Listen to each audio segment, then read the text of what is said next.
Assalamualaikum Sobat Peneliti. Dalam video kita kali ini kita akan membicarakan tentang metodologi penelitian, khususnya tentang online research management.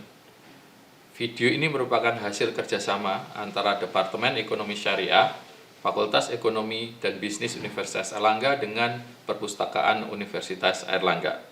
Dalam seri pertama kita tentang online research management, kali ini kita akan bicara tentang siklus penelitian dan juga bagaimana kita melakukan analisis terhadap tren penelitian menggunakan resources atau sumber-sumber yang ada di Perpustakaan Universitas Airlangga. Mari kita ikuti videonya.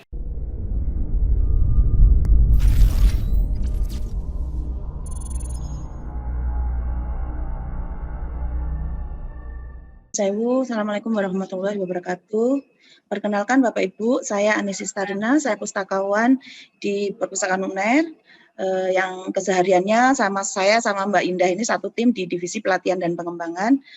Dan saya kali ini di Library Class kami menamakannya membahas tentang online research management. Nanti kita di sesi ini akan membahas beberapa tentang yang pertama adalah bagaimana caranya kita menganalisis trend research gitu ya. Nanti kita menggunakan bantuan Citizen Database yang Bapak Ibu pahami dan tahu semua bahwa Universitas Airlangga sudah melanggan Citizen Database Scopus Web of Science.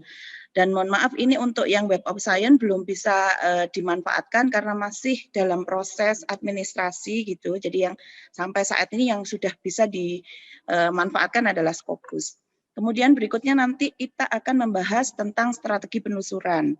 Nah, dari analisis trend research, kemudian kita nanti mendapatkan ide begitu. Kemudian berikutnya akan melakukan strategi penelusuran dengan mengakses e-resource yang sudah dilanggan oleh UNAIR, dengan mengetahui bagaimana cara aksesnya, kemudian jenis e-resource-nya, variasi provider, dan juga metode pencarian. Dan yang terakhir nanti akan sedikit diulas tentang bagaimana sih kalau kita mau submit hasil karya ilmiah yang baru yang sudah dihasilkan dari step pertama, kedua, yang kemudian nanti berikutnya adalah mensubmit artikel tersebut ke sebuah jurnal yang sesuai dengan yang kita inginkan atau yang sesuai dengan tulisan kita. Ini adalah siklus karya ilmiah, ya. Saya yakin Bapak Ibu seperti ini sudah ngelontok gitu, ya, segojangan karena memang sudah menjadi bagian keilmuan Bapak Ibu begitu. Kalau mencari sumber informasi kita harus kemana, kemudian setelah mendapatkan sumber informasi tersebut kita jadikan menjadi sebuah karya ilmiah baru, kemudian berikutnya akan melakukan pengecekan originalitasnya, kualitas dan juga format menggunakan bantuan Grammarly, Turnitin, dan juga Mendeley. Kemudian berikutnya kita harus menentukan dulu media publikasinya dengan cara mengidentifikasi jurnal bereputasi. Karena semakin banyak ya, karena para pembuat jurnal itu memahami bahwa sekarang itu publikasi itu sangat digencarkan, terutama di dunia berkembang, negara-negara berkembang gitu. Makanya sekarang muncul fake jurnal, jurnal predatory, kemudian hijack jurnal kayak gitu itu sudah mulai banyak muncul. Nah, itu untuk menghindari hal itu maka kita harus mengidentifikasi jurnal-jurnal bereputasi itu seperti apa. Nah, setelah artikel itu sudah terbit di sebuah jurnal, maka yang dilakukan adalah melakukan diseminasi dan juga mengetahui dampaknya. Bisa dilakukan kalau untuk open access, bisa dilakukan di ResearchGate, Academia.edu, kemudian Google Scholar, ataupun Mendeley, karena Mendeley juga memungkinkan untuk kita sharing-sharing artikel atau informasi yang lain. Nah, ini adalah step by step publikasi seperti yang di awal tadi sempat sedikit diulas bahwa ketika mencari ide maka kita melakukan analisis trend research dengan menggunakan bantuan Citizen Database. Kemudian untuk mencari referensi kita harus memahami strategi penelusuran dan yang berikutnya ketika kita akan mensubmit maka kita harus melakukan think, check dan juga submit. Oke. Nah, ini ketika kita melakukan analisis trend research. Yang harus kita pahami di awal adalah bagaimana regulasi atau standar dari lembaga yang berwenang. Kalau Bapak Ibu dosen dan juga teman-teman mahasiswa gitu kan harus memahami untuk apa sih sebenarnya kita itu mau melakukan riset. Misalnya kalau untuk teman-teman mahasiswa mau melakukan penelitian atau penulisan itu untuk syarat kelulusan misalnya. Nah, itu harus dipahami ketentuan di awal. Misalnya persyaratan untuk kelulusan harus sudah benar-benar terbit gitu. Atau hanya cukup dengan LOE aja. Nah, itu harus benar-benar dipahami. Karena kalau tidak memahami seperti itu, bisa jadi itu akan menjadi kendala di kemudian hari. Misalnya, ternyata tidak dipahami harus benar-benar terbit, dikiranya cukup LOE aja cukup misalnya. Ternyata ketika akan lulus, loh kok belum terbit, menjadi kendala seperti itu. Nah, setelah memahami standar atau regulasinya, maka kita harus mapping maunya kita apa, kemudian menjabarkan apa yang kita inginkan tulis, maksudnya ingin kita tuliskan. Jadi kita melakukan mapping, membuat tabel kalau perlu gitu. Setelah itu kita akan menganalisis hasil penelusuran. Bisa menggunakan bantuan Scopus, Web of Science, Google Scholar maupun Sinta. Ini mungkin saya akan coba praktekkan untuk melihat standar ininya, nggih. Untuk Bapak Ibu dosen yang tidak berada di jaringan jaringan Unair, maka wajib untuk melakukan login ke Remotex menggunakan email akunnya, mendaftarkan dengan email Unair gitu, nggih. Tapi kalau Bapak Ibu berada di jaringan Unair, maka bisa langsung ketikkan aja Scopus atau masuk ke webnya perpustakaan, itu bisa langsung terhubung. Nah, ini adalah tampilan ketika kita login ke Remotex, Bapak Ibu. Maka kalau Bapak Ibu mau mengakses database yang dihilangkan oleh perpustakaan, maka silakan klik yang databases ini, kemudian klik list view. Nah, ini ada beberapa database yang bisa diakses, karena nanti tadi Bu Mary mau ngecek di Scopus, saya akan masuk ke Scopus gitu. Kalau untuk ngecek apakah jurnal itu terindeks Scopus Q berapa, kuartil berapa, misalnya belum tahu atau pengen melihat aja daftar-daftarnya, Ibu bisa masuk ke sini. Tapi kalau Ibu sudah mengetahui jurnalnya, maka bisa dikopikan ISSN-nya. Ini bisa dipilih ini Y, ISSN-nya dipilih, dimasukkan ISSN untuk mengecek. Kalau hanya ingin mengetahui daftar-daftarnya, maka si Scopus ini sudah menampilkan urut sesuai dengan kuartilnya. Jadi dari awal ini adalah Q1 ke bawah sampai Q4. Kalau Bapak Ibu hanya menginginkan yang tampil adalah Q1 saja, tinggal dicentang aja yang Q1, klik apply, maka yang keluar adalah jurnal-jurnal Q1.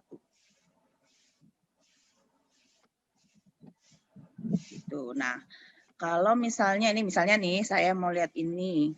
Misalnya ini Ibu ngambil dari tertentu. Nah, ini sudah tampak begini, nggih. Maka ini adalah silakan dicek Scopus coverage area seperti yang tadi. Ini tidak ada keterangan lain. Kemudian kita lihat dia Bu Ani, mungkin dicoba jurnal yang kita sama-sama tahu, misalnya Option, Bu. Kita kepingin tahu status di Scopusnya itu bagaimana. Tulisannya OPCION gitu misalnya. ISSN-nya ada, Prof? Nah, itu saya nggak tahu saya, Bu. OPCION. Namanya yang saya, Bu? OPCION. Ya, itu udah ada itu. Oh, iya. Ya.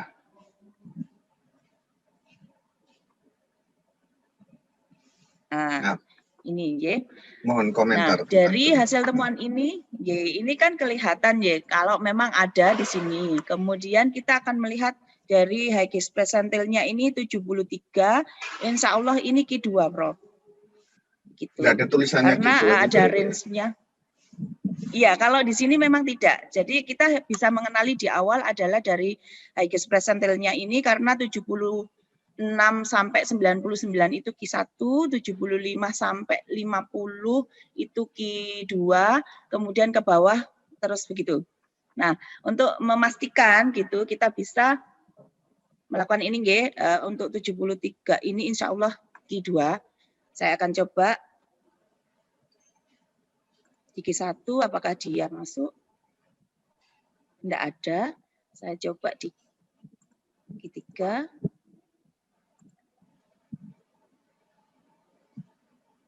Juga tidak ada. Memang sepertinya dia ada di Q2. Kalau dilihat dari High persentilnya tadi. Ya, dia Q2, Prof. Gitu. Kemudian kalau mau mendetaili lagi bisa diklik yang sini. Nah, itu Nah, discontinue ini bisa tuh, Bu. dilihat Tulisannya tuh, Bu. coverage discontinue in Scopus. Oh, ini biasanya mungkin belum ada data atau dokumen yang masuk 2021, Prof. Ada beberapa jurnal yang begitu. Jadi belum ada yang masuk untuk ke jurnalnya begitu. Beberapa kasus seperti itu. Tapi kita untuk memastikan karena ini si Scopus itu mengeluarkan daftar-daftar jurnal yang discontinue nggih. Ini bisa dipastikan lagi. Nah, ini ke bawah, scroll ke bawah, kemudian diklik yang content coverage. Content coverage ke bawah lagi.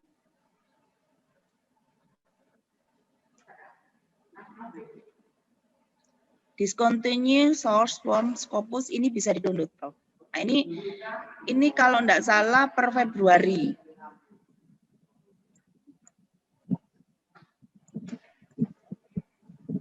Nah, ini kan status Februari. Jadi nanti ini adalah list-list jurnal yang memang sudah discontinue dari si Scopus.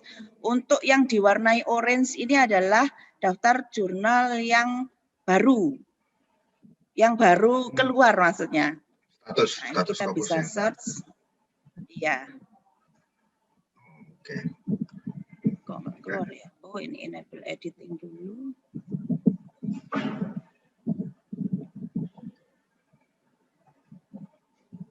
Yang sewu apa tadi, Prof, namanya? Option, OPCION. Ya. Oh iya, keluar ini. Wah, ini. Jadi dia memang discontinue ini.